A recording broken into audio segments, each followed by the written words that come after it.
Okay, hello everyone, and welcome to Vital Signs.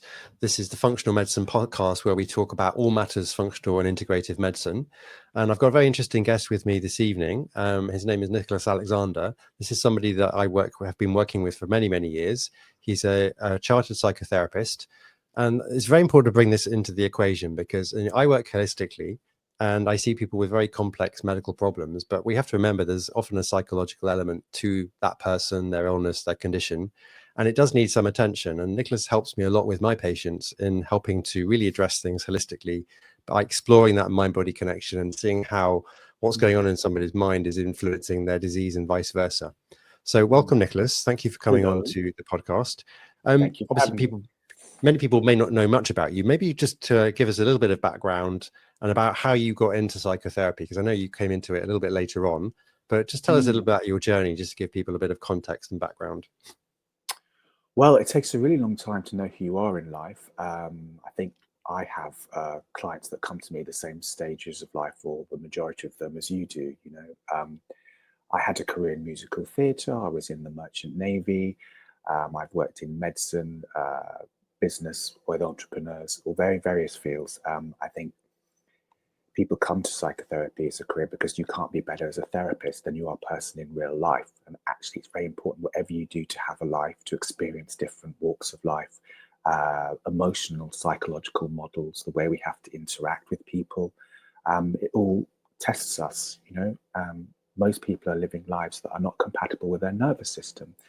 Given that the average age for emotional maturity in men has recently been set at 43, we have all this expression, life begins at 40. It probably takes people a really while to come into them leading a life that's compatible with their nervous system, whether that's career-wise or relationship-wise. I don't think I can take my client anywhere I haven't been myself. And at this stage in life, I hope for my body of work that it's part of evident that I've been a lot of places. So I work collaboratively with my patients and clients, and it is the relationship, in my experience, that is the most important and significant activator for change. The most primary significant one being the relationship you have with yourself. People will often say to me, "Oh, I'm starting to feel really relaxed in the session," and I'll say, "Oh, I'm glad that's happening. Why is that happening?" And what will often come back is, "Oh, I think it's because you're so good at being yourself." And that's really what we ask of people. And the functional medicine side of stuff, the diet and the other stuff, has a hard time sticking if your brain or nervous system is in a state where it's on edge, or you're fighting to keep up something, or you're not living in your natural balance, which is the psychological, emotional, and genetic programming you're born with. And I guess you explore the biological side of it, and I explore the emotional, social, and modifiable lifestyle. Very interesting. So you mentioned about coming into this later on. You've done many different things before. What do you think of some of the things that have given you the best preparation for what you do, working with patients, in a psychotherapeutic angle? Being an outsider, I think, having my own set of emotional, psychological, and genetic blips. I know you do testing for that, and really gaining the confidence I feel is in world to gently we are representing ourselves always. This is my operating system. This is how I am. What is your Achilles heel? What we struggle with the morphological, psychological, and genetic makeup we're born with can seem, might not be the same as everyone else's. It might cost us different areas. It can seem like a weakness, but through therapy, you address biological deficiencies. I addressed emotional, temperamental ones. We can change our Achilles heel into our strength. And I think if you're underpowered in certain areas, you have to explore and be resourceful in other areas, which means disobeying with grace. That's a concept I work with. Having naughty little adventures, bumping into other people continues to define who you are. And I've had to do that because on a greater or lesser level, what people get back is an information. I'm different. It's not safe to be me. How do you address that? Nice. So, I mean, this podcast, the title of this session is all about the mind-body connection, and I kind of have a sense of it from what I do in my world. What does it mean to you, and how do you kind of navigate the mind-body connection in the work that you do with patients? How do I navigate the mind-body connection?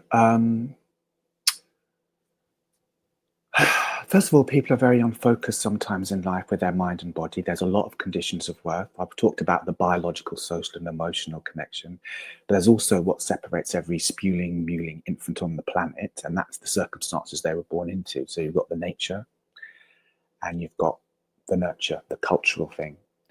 Both those things can have a decimating effect on your life. You know, your psychological and emotion colliding with where you are, conditions of worth. You are valuable if you have a home of your own, a job, a baby, all these things. What is the cost of being you? People can't help how their life goes. You don't know what you don't know. You know, growing up, if you're not with a loving relationship, certain things are developed. Synapses connect. The brain, the frontal lobe, in terms of identity, and your identity in relation to others doesn't get into adult growth until mid to late 20s. You know, I've said emotional maturity is, for men, recently been said at 43. As you're growing and developing, things get into your track, your original programming. When you're developing, you have experiences, whether it's first erotic experiences, emotional connections. As you've said, this affects how you respond, your nature, your morphology, your brain, your emotions reacting with what's put on you, what's around you, conditions of worth, changes brain chemistry. The brain is the biggest pharmacy. The body speaks its mind. Stress is the biggest cause of inflammation in the body. All things that I know we see between us with our patients. One of them being, big subset we've attracted, is Alzheimer and dementia patients. And that is mind body, you know, people running programming on circuits that were not designed to run that programming. And that might be emotionally, temperamentally, relationship wise. You can't have a real relationship with someone else unless you have a real relationship with yourself. What are things that are hard for you to admit to, that stick in your throat?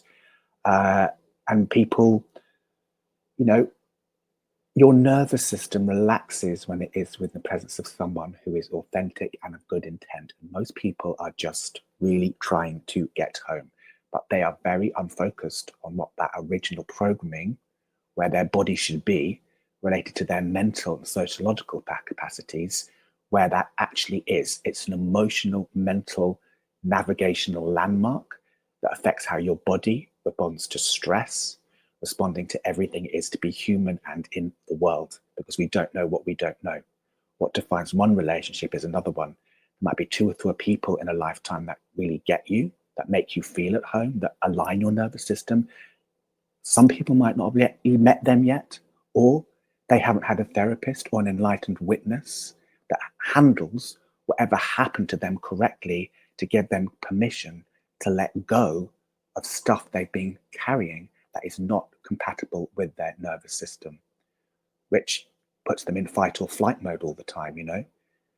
They hear critical parent from life, their relationship, their job. How do I get my needs met in a socially acceptable way? It might be causing other people this much stress. Actually, it causes me this much stress. I'm not going to do it. And people are unaware of how much they've been carrying, how much space that takes up. You know, the cortisol, the stress hormone, being inauthentic.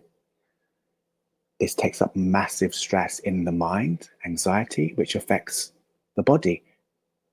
Good food, the drugs won't stick if your body is in an unconscious or preconscious state of stress or anxiety that overpowers every other scaffolding you can put upon your physical body. Interesting. I want to pick up on something you said. You said about the age of emotional maturity was 43. And in my head, I had this, For men, apparently for for men, women, they say it's 11 years earlier at 32, but I mean, that's because I had arbitrary. this thing in my mind that, you know, the human brain was fully developed at 25. So what's going on between 25 and 43?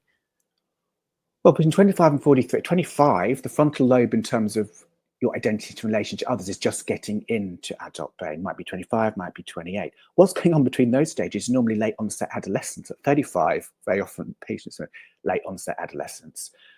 We say it in life, don't we? Life begins at 40. It's written in greeting cards. Life begins at 40. We go through that.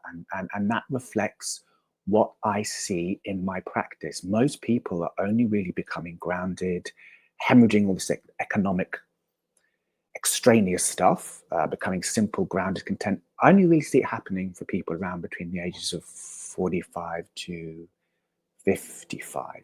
By 42, 47, people are on their second divorce because they're just discovering who they are. That's, the relationship thing. So I would say what's going on between 25 and 40 is ego.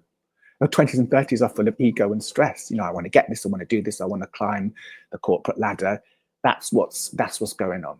And funnily enough, we have it at the beginning when we come out, because human beings left alone naturally want to achieve their full potential. We are an organism. We are part of nature, and sometimes when you get over to old age, they do recreate that condition again of, information processing, maybe being childlike, maybe from the experience. But in the middle is where people lose it. It takes a really long time to know who you are. It really does. I know you see a huge range of different kind of patients in your practice, but are you seeing any trends, or are you seeing things evolving since you've been doing psychotherapy, a new kind of range of problems, or is it all boiled down to some of the kind of common themes that you kind of mentioned already? It was kind of easier and harder for some people because we didn't have as much access to information of the internet. But I think it's always been my opinion that it takes a village to raise a child, and sometimes you don't have options outside of that. The internet, social media, COVID. I said what defines one relationship is another one. When people stopped going out there and they were at peace with themselves and had to find other resources, that created either a natural balance and awareness of what it was to be self-soothed, self-sufficient, or it aggravated external locus of evaluation through social media, through people looking at themselves on Zoom.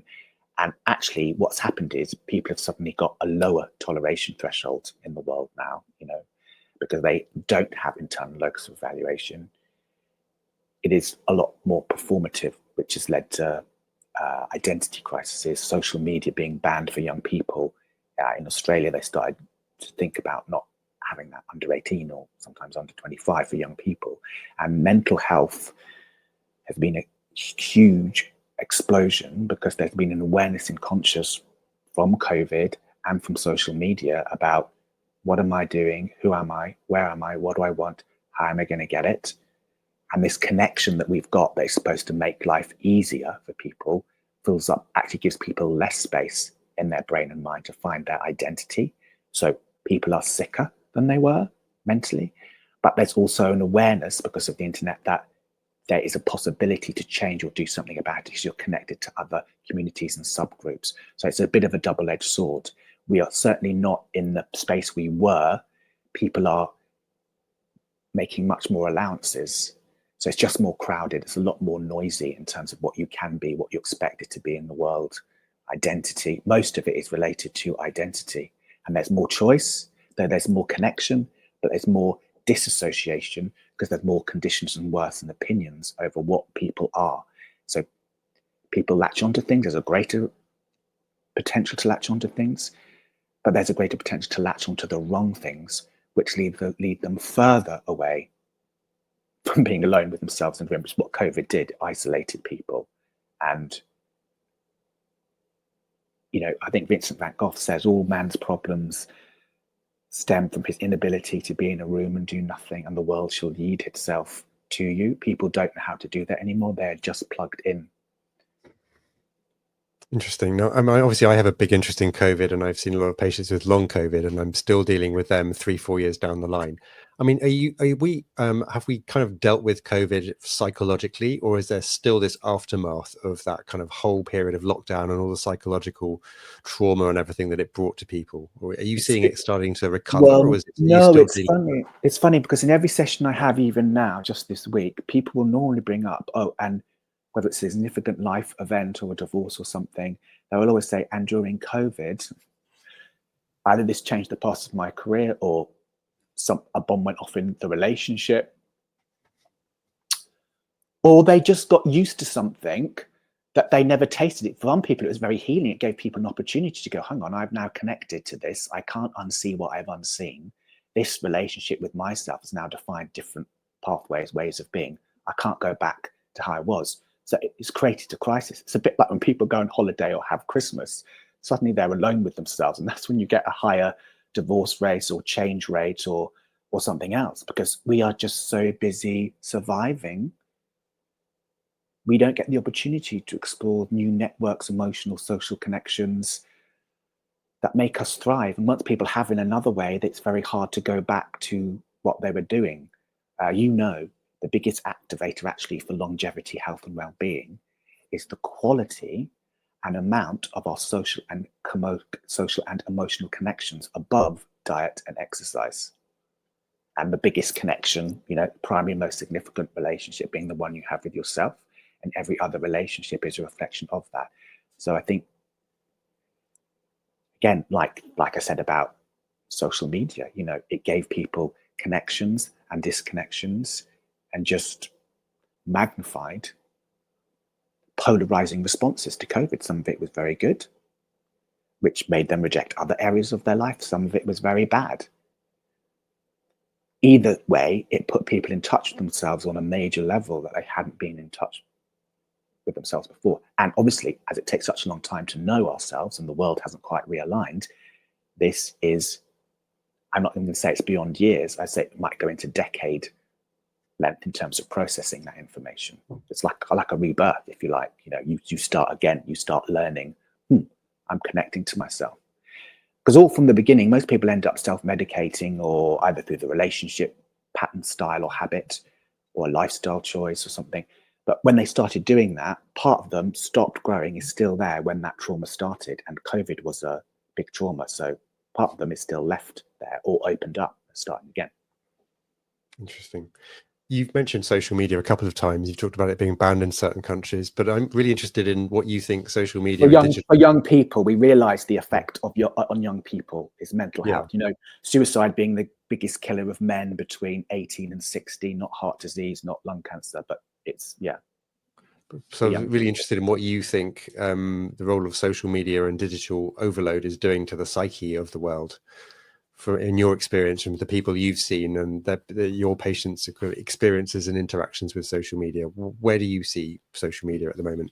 It's got a lot of talk, and it's always in the news about something either being banned or there's something going out there which is undesirable. How do you see it as being a healthy or unhealthy influence on the psyche?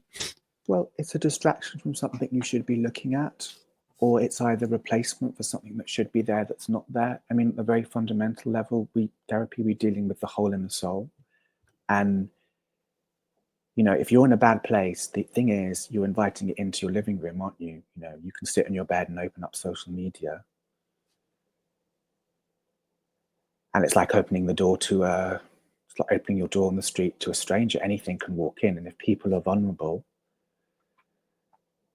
people can fall down all sorts of holes. A lot of it, a lot of people have a lot of screen time. They go to porn addiction, spending screen time. A lot of people come to that. It's or approval, or the chemicals you get released when a lot of people like you on Facebook. This is a shop window. And it's also an opportunity to be preyed upon when they do want to put their messiness, show private faces in public, when they want to put all the rubbish out the back, out the front. It can also collude. It can, you can then get things that are mutual collusion and delusion. If you've got something off with you and you're not taking it to therapy, because a lot of people won't, a lot of men won't, they will keep their defense mechanisms, will serve them very well until they die, go on the internet, they'll file something to support it, like these, killings, cults, political situation. We know with governments around the world what Twitter has done in terms of power, the major currencies we have in life, money, power. And then another currency is the emotional and empathic connection, the connections you make with people by being empathic. That's also a currency. But what's happening is empathy is going out the way, and you're finding people to collude with a delusion or a dysfunction that normalizes it. And now we've got this at the highest level of governmental strategic, intercontinental control. You know, sometimes employment can be about bullying and humiliation because someone is dependent on it. And if you let your inner self out at a time when you can go on the computer and talk to people, that's a currency that people who are narcissistic, people who are controlling, can take that emotional empathy currency, turn it and either use it against you or create a group or an organization whereby you've created another altered reality, let alone having to deal with the altered reality that you grew up with your parents. You know what? Young people come on the phone, we need our parents most in our 20s. Oh, their parents can't help them because they're in their 40s or 50s. They're on like 42, 47 on their second divorce, knowing who they are. So they go on the internet. So you're even further from home. You know, if you don't grow up in a loving household, you don't see a loving relationship, you don't see it, how that is normal, you can't be it. And then you come in to be something else, and then you find something else to be. Everyone is just trying to get home, and the internet, social media kind of distorts that or creates a false sense of security or a false sense of power. Like, why does someone need to be in power? Look at our politicians, high visible politicians. Everyone is trying to be somebody for somebody else. That's the key. That's what I think media and social media does. It takes you further away from your nervous system, from health, from a sense of freedom, comfort, joy, and support, because it gives a greater external locus of evaluation. And my work is all about internal locus of evaluation. What do you feel? What do you think? What do you know? How do you feel secure? How can you say, actually, no, I'm not doing that anymore? Disobey with grace. Naughty little adventures. Everyone is trying to get home. Nice. Going back to the kind of mind-body connection thing. So you've been working with functional medicine practitioners for a while. Can you kind of think of any particular examples where, you know, your approach has really helped somebody restore that mind-body connection and really got headway and improvements in their health because you were able to tackle that mind-body connection, that missing piece of the puzzle that perhaps people working physically had perhaps missed? Any particular things that come to mind with the work that you've done? Yeah, I think it's been really important, you know, when you start off with a practice, or whether it's surgery, plastic surgery, functional medicine, whatever it is, you don't necessarily choose what set of patients or demographics come to you at a certain time. It sort of comes about through the process. And I know between us, one of a particular subset of patients has been dementia and Alzheimer's patients. And you said about things have come together that have really released stuff. At that point, what I found is there's been a real stock taking in the process. Like, there's something bugging them, they don't know what it is. And you know, the end stage of dementia usually ends up an accelerated process of approaching end of life. You've worked biologically with the biological building blocks on, you know, cellular, biomechanical level, I guess. And I've had a lot of, you know, sort of like lawyers, you know, people that have been in very verbally combative, confrontational situations, and from any field of life, actually, but particularly where people have had to live quite a combative, defensive life, and there's something not quite right, where they can't get the hang on, they can't communicate with, problems with their relationship, the partner's suddenly alone, losing someone. The partners often come on as well. The fact it involves the whole family, dementia care in psychotherapy. But for the person with the disease, with the degeneration, they want to do a stock take quite urgently. It's like, what is bothering them, they can't put their finger on. So the opportunity to revisit, clear up memories while they still have it suddenly becomes urgent.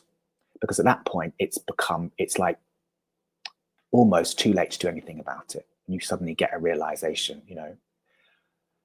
Clearing that by creating a greater redundancy, either through your work in functional medicine and me with giving them a clarity in their stock taking, has allowed them, I know your question was, how do they change their life? But it's enabled them, which has been, I found, very effective, to die peaceably, to sort out something, to clear whatever it was. And it's a bit like because suddenly you become unguarded. Suddenly all the closets and rooms of the mind there isn't that self-censorship or containment anymore, because there isn't the integrity, either structural integrity or emotional integrity, and it kind of all spills out, and people don't know what to do with it, and they're in pain, you know.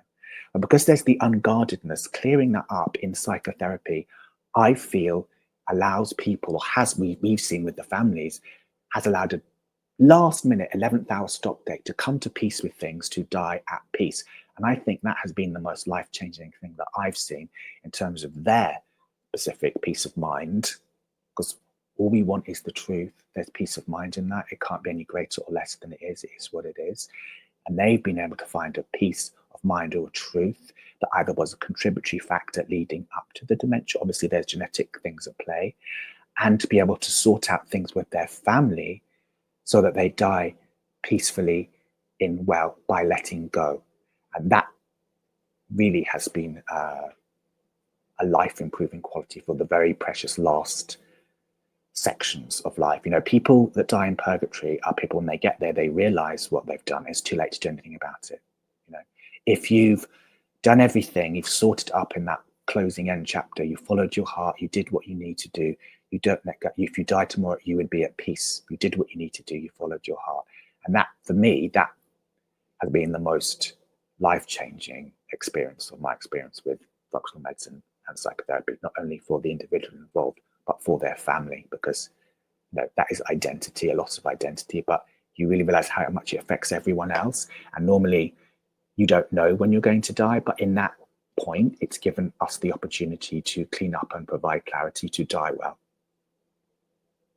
Yeah, not enough is said about quality of death, but you make a really, really important point. What about working with functional medicine practitioners? Because obviously the approach is probably very different. You're working on a particular dimension, they're working on a dimension. Do you have any particular challenges with working with Functional medical medicine establishment? people. Yeah. And how do you overcome them?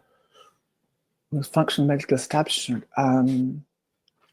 Well, I don't know. I think the reason we got together is because conventional medicine sometimes is like, what does it do? It treats illness. It treats, you've already fallen down. You already haven't been getting what you needed.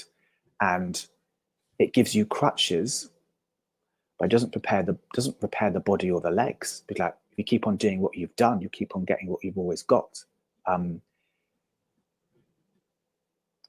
People prescribe sleeping pills. Okay, you sleep for 2 nights, 2 weeks, you know. By treating the symptom, it's not really addressing why you're not sleeping. I deal with the felt sense and empowering people. You know, if people's thoughts are in the right place, they don't want to put junk in their mouth. If they're not stressed, they don't want to reach for food to get those chemicals. Life is stressing them. So it influences how they go to the relationships to get the chemicals they need, or how they go to food, or how they go to their job for identity, that awareness. My relationship with conventional medicine, what you're talking about, is, yes, that is too late. You know, what I liked when meeting you was, you know, you're testing for genetic genetic markers that are potentially going to be vulnerabilities. In the same way, I draw attention to emotional, psychological makeup that we're born with. You know, we don't fundamentally change. And how do you have the right motivation and satiation to regard your felt sense to provide the balance where you don't end up getting sick because you're in control of it? Anyone's medical degree, you told me this, whereas there's no such thing as medical fact, only medical opinion. Anyone's medical degree is valid in treating stuff, but also what's equally valid is it doesn't make up for the 20, 30 years experience you have of being you in your body with your psychological and genetic makeup and what your body knows, you know. And it's to create that awareness through functional medicine and psychology and emotions and role identity, being in your column of operation, which is the strongest place you can be, through leaving lanterns to illuminate the night landscape. You look at biological markers. The two are inextricably linked. The emotion, the awareness, how the pressure people put on themselves drives morphology. Your morphology drives, your mental and the sociological connections. An awareness of these things that we do between us brings us a power of health and autonomy, where if we stick in our column, we can operate at the limits, we can go outside of it, but that's the strongest place we can be. Then we take responsibility for our own health. Conventional medicine is an A&E situation for the car crash often of society and an unawareness of the mind-body connection. And we are creating awareness of that and giving it back to the patient. As I said, the biggest activator for longevity and health, the amount of quality, emotional, social connections you have in your life, your primary one being for yourself. That's a body awareness level or an emotional one. Fascinating. I don't know if you've seen this in your practice. I'm certainly seeing a lot of it. So anxiety and overwhelm seem to be on the rise, and I'm seeing it kind of physical manifestations of it. I don't want to put words in your mouth, but I'm guessing you're seeing the sort of the effects on the psyche. But what can people do to help themselves?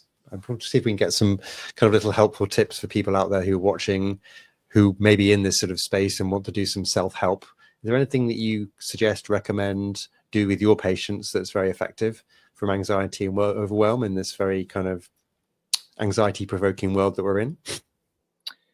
Yeah, I mean, again, this comes back to that thing about, I always come back to the felt sense and people being in external locus of evaluation, coulda, woulda, shoulda, conditions of worth. I come back to this organism thing about, it's the quality of the connections we have, not the amount of them. And you have to be very aware of what you're letting into yourself, like, in relationships.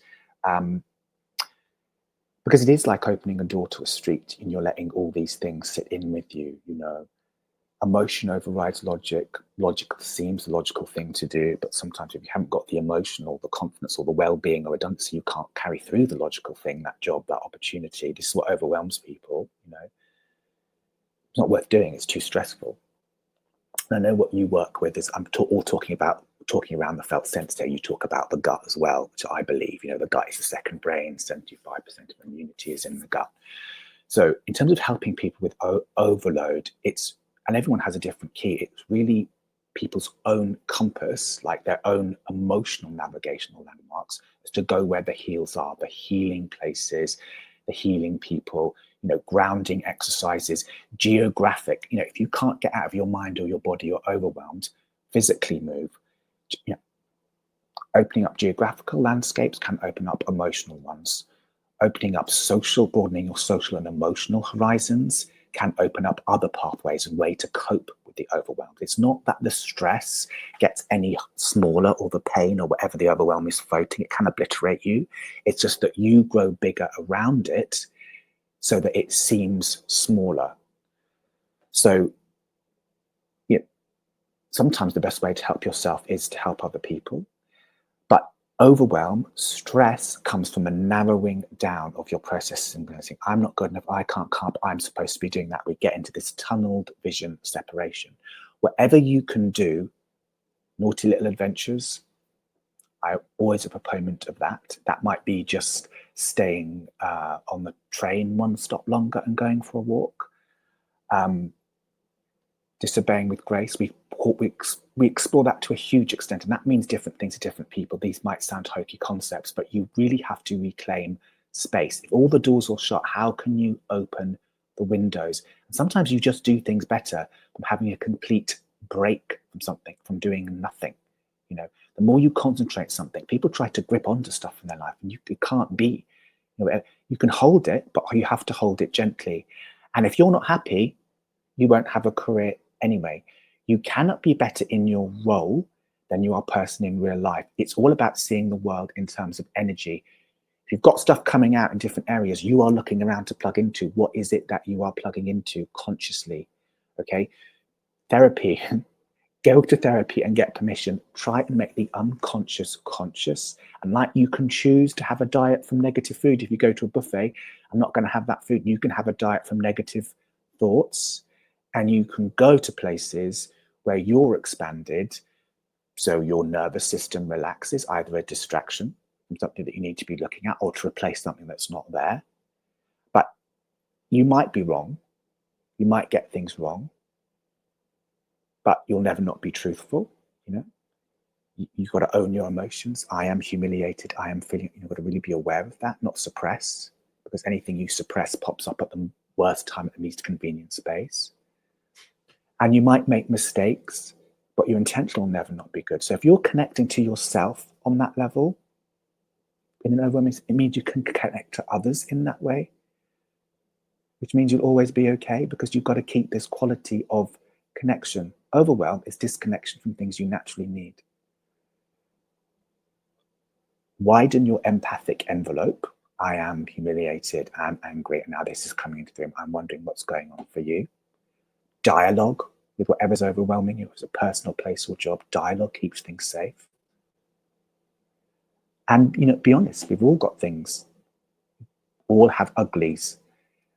Easier if you're overwhelmed to bring them into the room than to suppress them and ignore them. Sit down with the monster behind the wardrobe. Anything that you actually see and address is going to be less frightening than that, which you just keep trying to wait and you don't see and you're not looking at it. So if you're overwhelmed, work with your senses. See, taste, touch, mind, Where can you go to put yourself? Is it a sauna, spa, massage, connection, bath with your lover, with a friend? Time spent in company is therapeutic. Get out of whatever you're in, physically, psychologically, and emotionally. Be honest. Put what's on the inside out. Good and advice. say, I'm not doing it anymore. I'm not doing it anymore.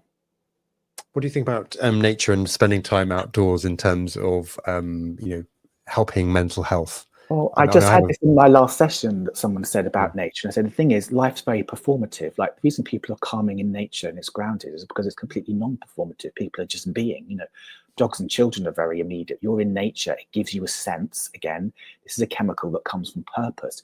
Well, I'd expand that. One of the chemicals you need is a sense of being a part of something that's larger than you, that's growing. Nature is the ultimate thing of that. It gives you a sense. Camping, something I love to do. I'm always going off to a corner of the field because it's this being, it directly accesses your pathways into being a human being, not a human doing, because that's how the natural world is. A tree doesn't think, I'm going to grow my branch in this area and then I'm going to do this. You just give it the right ingredients of space, light, soil, things just happen.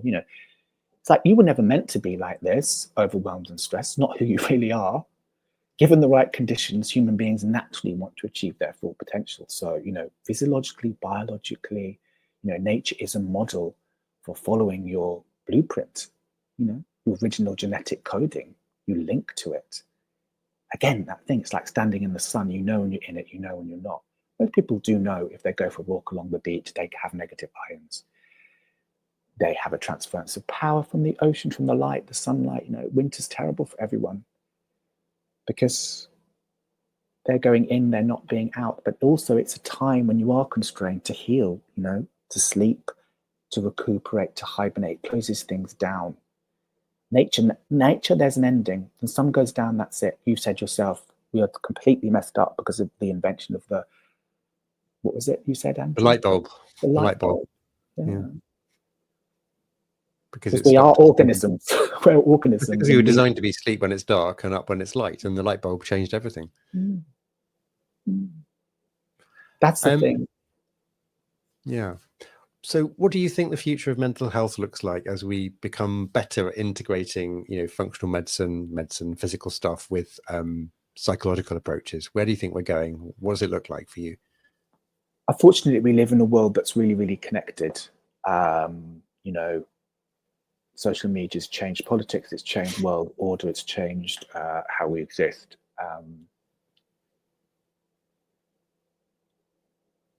So mental health has got worse.